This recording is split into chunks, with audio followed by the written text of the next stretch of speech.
জাতির অস্তিত্বের প্রশ্নে রাজনৈতিক মতাদর্শ পাশে রেখে সবাইকে একজোট হওয়ার আহ্বান জানিয়েছেন প্রধান উপদেষ্টা ডক্টর মোহাম্মদ ইউনূস। তিনি বলেছেন, ছাত্র জনতার অভ্যুত্থান যাদের পছন্দ হয়নি তারা এটিকে মুছে দিয়ে আগের অবস্থায় ফেরানোর অপচেষ্টা চালাচ্ছে। এই অপচেষ্টা বিদেশ থেকেও চলছে ইঙ্গিত দিয়েছেন তিনি। বুধবার বিকালে জামাত সহ বিভিন্ন রাজনৈতিক দলের নেতাদের সঙ্গে বৈঠকে বক্তৃতায় প্রধান উপদেষ্টা এই আহ্বান জানান। তিনি বলেন, ছাত্র জনতার অভ্যুত্থানের মধ্য দিয়ে যে স্বাধীনতা আমরা পেয়েছি তা হয়তো অনেকের পছন্দ হচ্ছে না। নানাভাবে এটাকে রুখে দেওয়ার চেষ্টা হচ্ছে। 5ই আগস্টের পর বাস্তবতার দিক থেকে আপনারা এগুলো দেখেছেন। আমরা যে নতুন বাংলাদেশ গড়ে তোলার চেষ্টা করছি সেটাকে ধামাচাপা দিয়ে আরেক কাহিনী রচনা করার চেষ্টা করছে। সারাক্ষণ একটা রূপরেখা তারা দিয়ে যাচ্ছে। এটা যে এক দেশের মধ্যে সীমাবদ্ধ রয়েছে তা নয়, বিশেষ বিশেষ বড় দেশের মধ্যে এটা ছড়িয়ে গেছে। ডক্টর মোহাম্মদ ইউনূস বলেন, বিজয়ের অভ্যুত্থান যাদের পছন্দ হয়নি তারা এটা মুছে দিতে চায়, আড়াল করতে চায়, এটাকে নতুন ভঙ্গিতে দুনিয়ার সামনে পেশ করতে চায়। তাদের মতে আমাদের এখানে ভয়ঙ্কর একটা কাণ্ড ঘটে গিয়েছে, এটা থেকে আমাদের রক্ষা করতে হবে। তাদের এই অবস্থান মিথ্যা প্রমাণ করার জন্য এবং বাস্তবকে প্রতিষ্ঠিত করতে আমাদের সবাইকে একজোট হতে হবে। কারণ এখানে কোনো বিশেষ রাজনৈতিক মতবাদের বিষয় নয়, জাতি হিসাবে আমাদের অস্তিত্বের প্রশ্ন।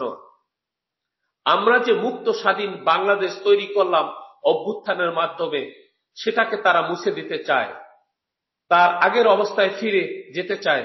মুখে বলছে না, কিন্তু ভঙ্গি হলো যে আগেরটা ভালো ছিল। এর আগেরটা কিভাবে তারা নিয়ে আসবে সেই চেষ্টা চালাচ্ছে। তাদের শক্তি এত বেশি, অর্থের শক্তি, আয়োজনের শক্তি মানুষকে প্লুব্ধ করতে পারছে। যে কল্পকাহিনী তারা তৈরি করছে সেটাকে অনেকে সংশয়ে পড়েছে, যোগ করেন প্রধান উপদেষ্টা। বিকেল 4টায় ফরেন সার্ভিস একাডেমিতে রাজনৈতিক দলগুলোর সঙ্গে প্রধান উপদেষ্টার এই বৈঠক শুরু হয়। এতে বিএনপির স্থায়ী কমিটির সদস্য ডক্টর মোহাম্মদ মোশাররফ হোসেনের নেতৃত্বে স্থায়ী কমিটির সদস্য ডক্টর আব্দুল মঈন খান, নজরুল ইসলাম খান, আমির খসরু মাহমুদ চৌধুরী, অধ্যাপক এম জাহিদ হোসেন অংশ নেয়। জামায়াতে ইসলামীর পক্ষে অংশ নেয় দলের আমির doctor Shafiqur Rahman, secretary general অধ্যাপক মিয়া গোলাম পরোয়ার, নায়েবে আমির অধ্যাপক মুজিবুর রহমান, সহকারী সেক্রেটারি জেনারেল মাওলানা আব্দুল হালিম। এছাড়া নাগরিক ঐক্যের সভাপতি মাহমুদুর রহমান মান্না, বিপ্লবী ওয়ার্কার্স পার্টির সাইফুল হক, গণসংহতি আন্দোলনের জোনায়েদ সাকিব, গণ অধিকার পরিষদের নুরুল হক নূর ও রাশেদ, এবি পার্টির মুজিবুর রহমান মঞ্জু, আসাদুজ্জামান ফুয়াদ, ভাসানী অনুসারী পরিষদের রফিকুল ইসলাম বাবলু, বাংলাদেশ খেলাফত মজলিসের মামুনুল হক, খেলাফত মজলিসের আব্দুল বাসিত আজাদ ও জাহাঙ্গীর হোসেন, জমিয়তে ওলামায়ে ইসলামের মঞ্জুরুল ইসলাম আফেন্দি, এনপিপি ডক্টর ফরিদুজ্জামান ফরহাদ প্রমুখ বৈঠকে অংশ নেন।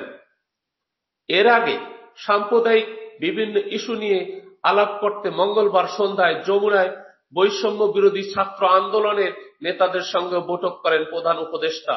বৃহস্পতিবার তিনি ধর্মীয় সম্প্রদায়ের নেতাদের সঙ্গে বৈঠকে বসবেন। প্রধান উপদেষ্টার